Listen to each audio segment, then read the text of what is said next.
Bonjour.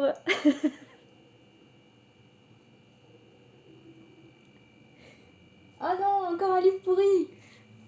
Ouais, il est content, confetti. C'est le retour. C'est le retour des mauvais livres. On me l'a envoyé et j'ai vu tellement d'extraits horribles, évidemment. Je ne l'ai pas acheté, comme d'habitude. J'ai une éthique qui consiste à pirater des e-pubs. Alors on ne juge pas un livre à sa couverture, mais des fois on peut. Le livre est dédié à Dieu pour qu'il n'hésite pas à le recontacter sur LinkedIn. Ça fait rebelle, ça fait cynique, voilà. Dieu sur LinkedIn, c'est... Et deux citations, La femme et l'avenir de l'homme, d'Aragon, On doit vendre son cœur, de Fitzgerald. Chapitre 1, Moi aussi je suis une victime. On en est à la page 6, j'en peux plus. Le livre fait 100 pages, donc ça devrait aller vite.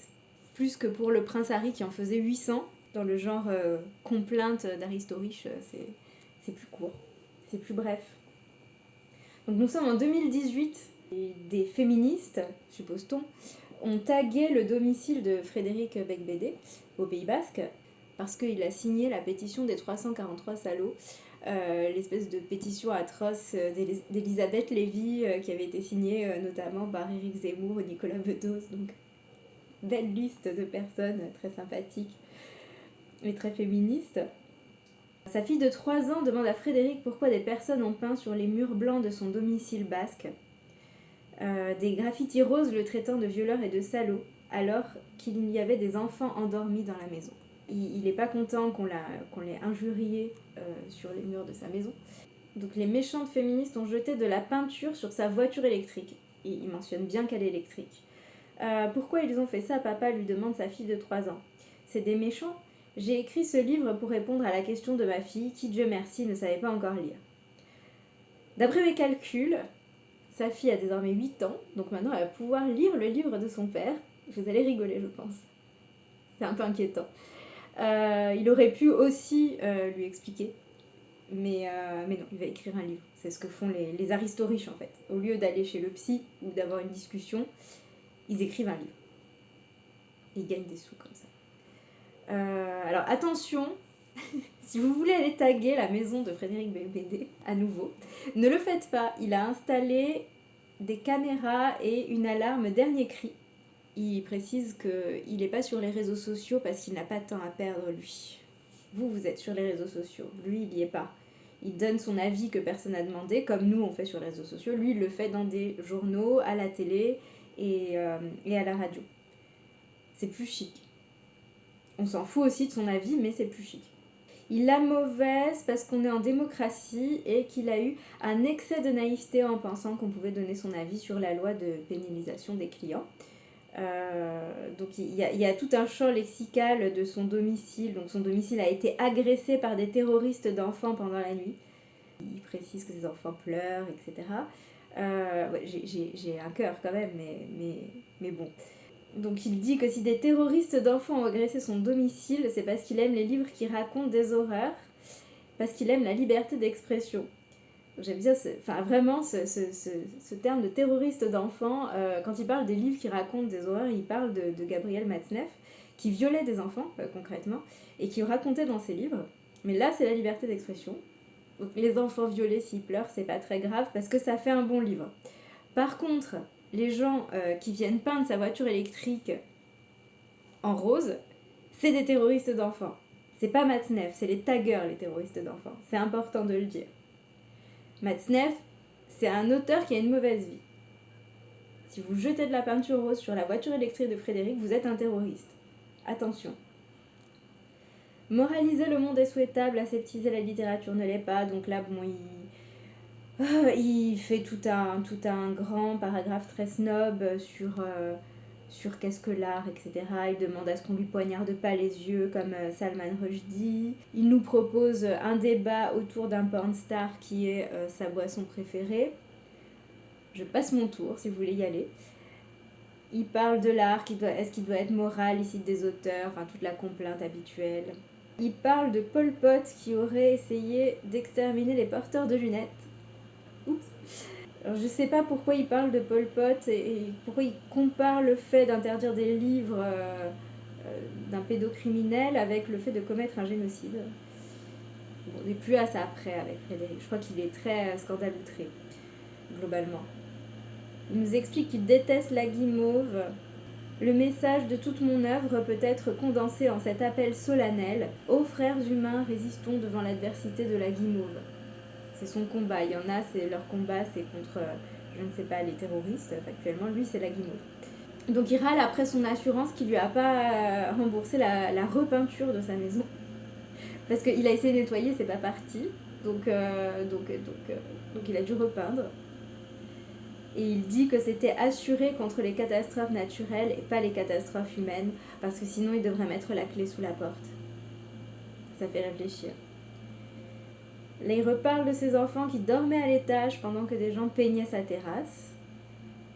Depuis, là, en plus de l'alarme, il a adopté un chien qui s'appelle Simone pour protéger sa famille des attaques féministes. Sinon, pour protéger ses enfants, il pourrait engager Matzneff en babysitter. Oh là là, non, c'est méchant. Alors, en 2018, il était au Ritz et il y a eu une attaque à main armée. Il a cru que c'était un attentat terroriste. Et depuis, il est traumatisé. Donc, il fait du... Vous voyez, c'est dangereux d'être riche. Vous allez au Ritz et ça vous arrive pas à Franprix. Enfin, si, aussi. Donc depuis l'attaque du Ritz, il est traumatisé par les féministes. Mais c'était pas des féministes qui avaient agressé, qui avaient fait une attaque à main armée au Ritz, à ma connaissance. Il est devenu diabétique. Et il souffre beaucoup parce que c'est un bec sucré et il aime le sucre et les gâteaux et les bonbons. Donc il énumère toutes ses sucreries préférées. Finalement, il aime la guimauve. Il demande une solidarité entre les victimes de la société. Donc... Son diabète post-Ritz, c'est le fait qu'il puisse plus manger de bonbons, c'est la même chose que oh là là. Il reparle de la loi de 2016 comme étant une mauvaise chose, mais enfin, il parle de ça comme si c'était... Il y a beaucoup de féministes qui sont d'accord pour dire que cette loi, c'était une très mauvaise chose et que ça met les prostituées en danger, notamment face aux clients. Moi, je fais partie des féministes qui trouvaient que c'était une mauvaise loi. L'autre jour, je suis allée à une table ronde où il a été question de Vanessa Campos. Et Vanessa Campos, c'était une prostituée qui travaillait au Bois de Boulogne et qui était aussi une femme trans et qui était aussi une personne en situation irrégulière. Et elle était sans papier. Et en fait, elle a été assassinée et c'est pas la seule. Et c'est à cause de cette loi, parce qu'elle s'est isolée dans une partie du Bois de Boulogne où en gros elle pouvait pas être secourue et où elle était un peu à la merci des agresseurs. Et la pétition en question des 343 salauds, c'était pas du tout pour défendre les prostituées, c'était juste pour défendre le droit à une bande de misogynes d'accéder au corps des femmes, ce qui est pas du tout la même chose. J'aimais bien le parallèle aussi avec les 343 salopes, parce que les 343 salopes, elles avaient fait ça, défendre leur droit à disposer de leur propre corps, et eux, ils ont fait une pétition pour avoir le droit de disposer du corps d'autrui, ce qui est quand même pas tout à fait la même chose, qu'on soit abolitionniste ou pas. Donc ils qualifient ça de plus vieux métier du monde, et ça devrait être interdit. Voilà, ça devrait être... C'est beaucoup trop cliché. Donc il décrit les clients et les prostituées comme des gens désespérés et forts à plaindre, comme si c'était la même chose. Il explique qu'il lui reste une dizaine d'années à vivre à cause du diabète, et il a décidé qu'il serait fier de ce qu'il est. Il lance la Bake Prad. Parce qu'il n'était pas fier de lui avant, alors ça va être un grand moment. Donc là, il parle de PPDA. Il y a eu une polémique il n'y a pas très longtemps parce qu'une des victimes de PPDA a raconté qu'elle avait, au lendemain de son agression par PPDA, elle avait raconté son agression à Frédéric Becbédé, qui a explosé de rire et qui avait dit ah oui, mais il essaie de baiser tout le monde. Enfin bon, quelque chose de... Il avait complètement minimisé le truc. Bonjour. Donc il dit qu'il s'est excusé mais qu'il s'en souvient pas et que ça ne lui ressemble pas parce que la même année, Tristan Bannon, qui est sa copine et ça ne nous étonne pas, lui a raconté son agression par DSK et il dit que ça l'avait pas fait rire du tout. Donc, mais à l'époque, il y avait quand même, à l'époque du Carlton, et j'ai retrouvé, il avait fait un article sur DSK où il le défendait en disant que s'il écrivait un jour un livre sur lui, ce serait pour le défendre. Il avait aussi dit à la fin de son article, sa tribune, je ne sais pas ce que c'était exactement, il avait dit qu'il faudrait choisir entre DSK et l'État islamique. L'État islamique, c'est le puritanisme en fait, on n'a pas le droit de sauter sur tout le monde. Oui, j'ai trouvé aussi un moment où il en parle dans un article. Quand il a rencontré Tristan Banon, elle portait un débardeur de coton blanc décolleté taille XS. Son erreur de jeunesse à elle fut de croire qu'on pouvait impunément s'habiller ainsi pour interviewer un libertin dans ses appartements. Elle croyait vivre dans un pays civilisé. Va-t-on réagir? Non, parce que franchement, donc voilà, il explique qu'il est blanc, qu'il est né dans les années 60 à Neuilly, mais il n'a pas du tout l'impression de profiter du fait d'être dans le camp des dominants. Sa mère, elle s'appelle Chesnay de la Roche-Posay, comme enfin. Il a raconté que quand il était petit, un prêtre l'avait frappé. Il donne le nom du prêtre, qui est mort depuis. Et après, il parle de tribunal. Enfin voilà, les autres n'ont pas le droit de le faire, mais lui, oui. Cela dit, je le soutiens dans son combat contre son prêtre violent. Il dit qu'il a déjà vu un exhibitionniste, qu'il a déjà été dragué par un pédophile, et il dit « Heureusement que je n'ai pas croisé Matzneff à cette époque. » Ouais. Bah, en tout cas, ça le faisait rire, parce qu'il y a un extrait vidéo...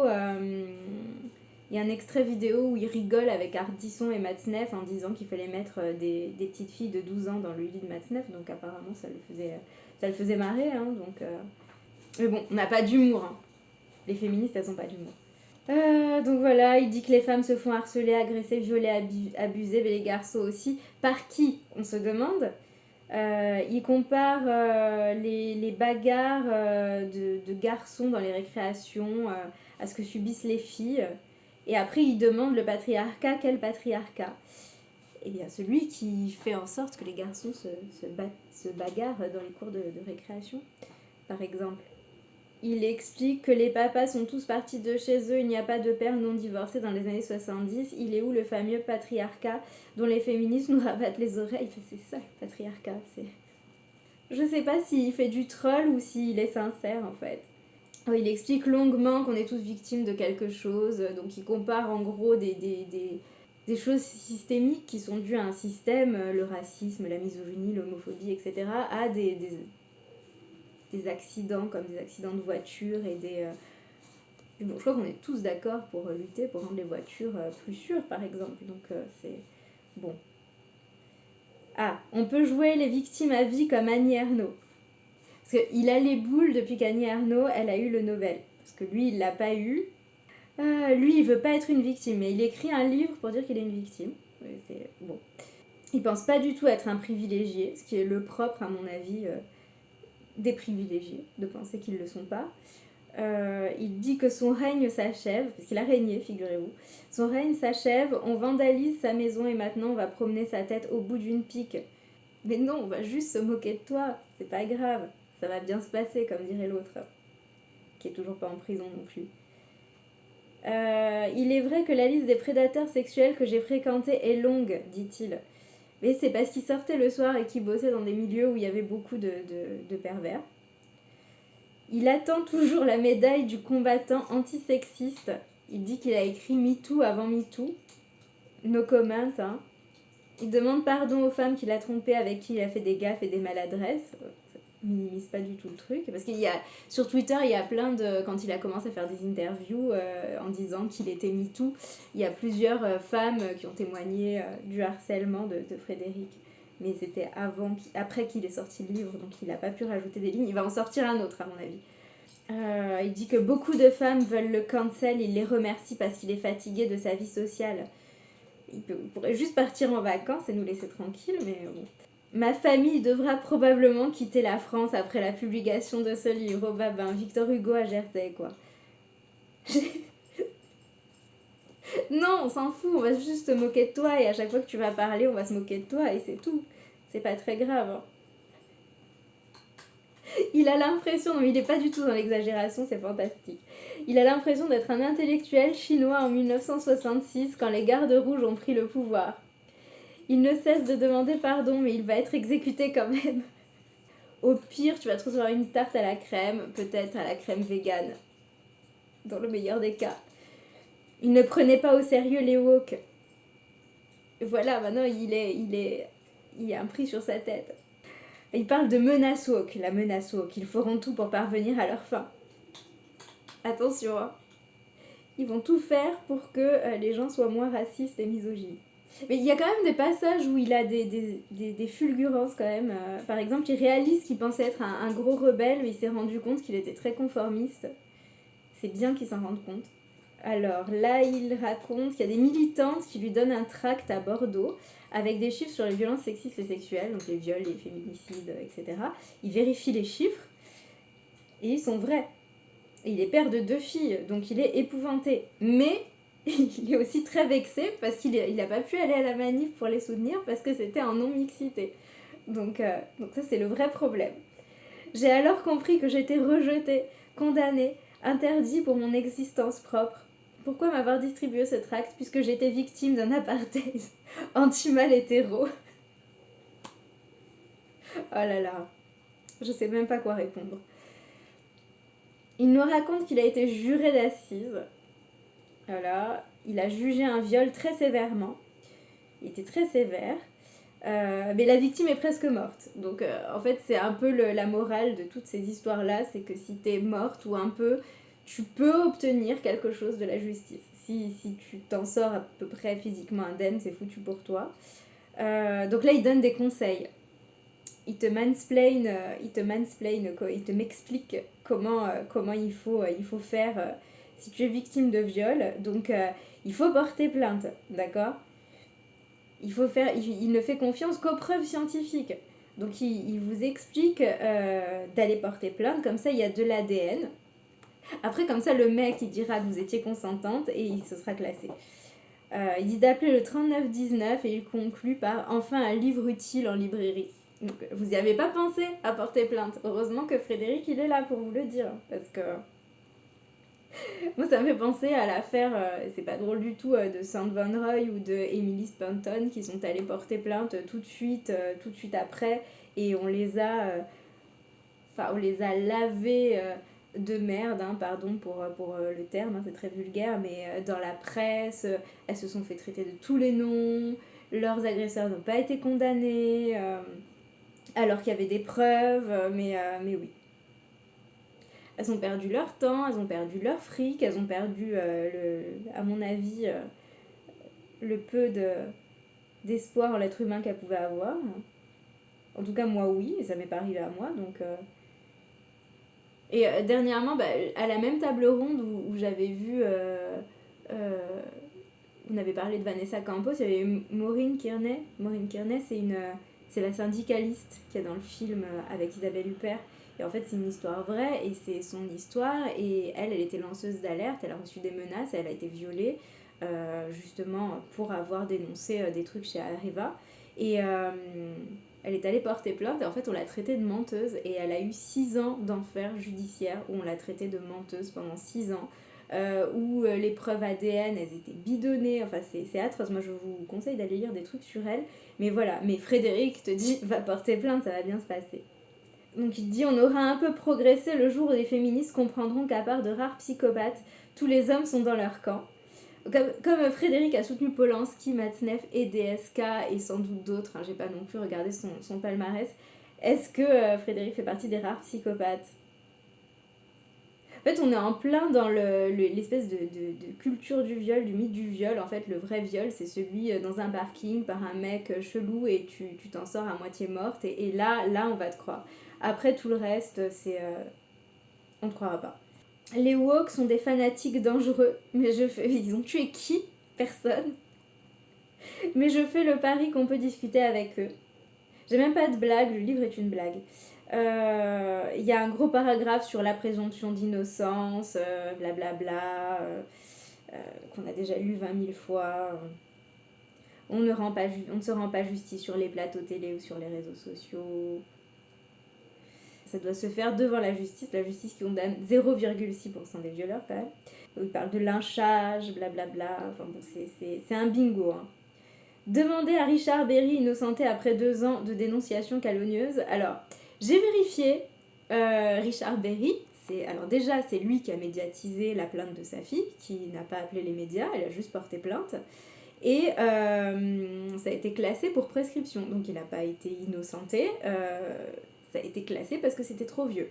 Et Colleen Berry, elle a été giflée par sa belle-mère, Et elle a été condamnée pour diffamation pour avoir dit du mal de sa belle-mère, Jane Mansfield, ou un truc comme ça, son ex-belle-mère. Diffamation, ça veut pas dire que c'est faux, en fait, ce que vous racontez. Hein. Ça veut juste dire que vous avez porté atteinte à la réputation. Donc Richard Berry, il n'a pas été condamné, mais il n'a pas été innocenté non plus. Demande, Frédéric, à toutes les victimes d'inceste qui n'ont jamais obtenu justice.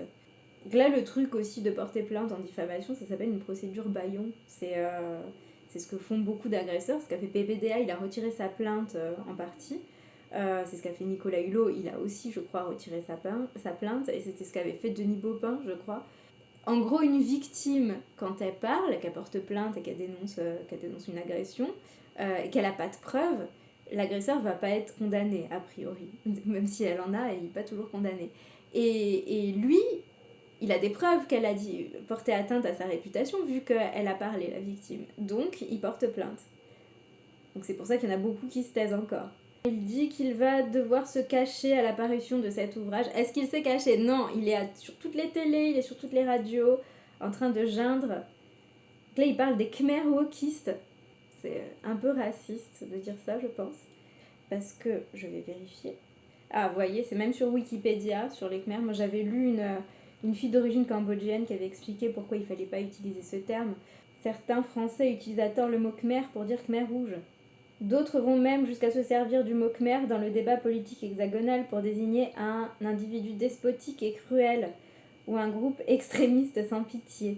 Cette utilisation fautive blesse profondément les Khmers francophones et suscite à chaque fois les protestations les plus vives de la part de membres éminents de la diaspora cambodgienne en France. Donc on écoute les membres de la diaspora cambodgienne en France, on arrête d'utiliser Khmer n'importe comment. Voilà, on devient woke. Je veux bien discuter avec les woke, parce qu'ils ont sauvé les boomers. Les millennials ont sacrifié leur jeunesse pour les hétéro-boomers qui ont détruit leur planète. Et ben voilà comment ils nous remercient en écrivant des conneries. Merci bien.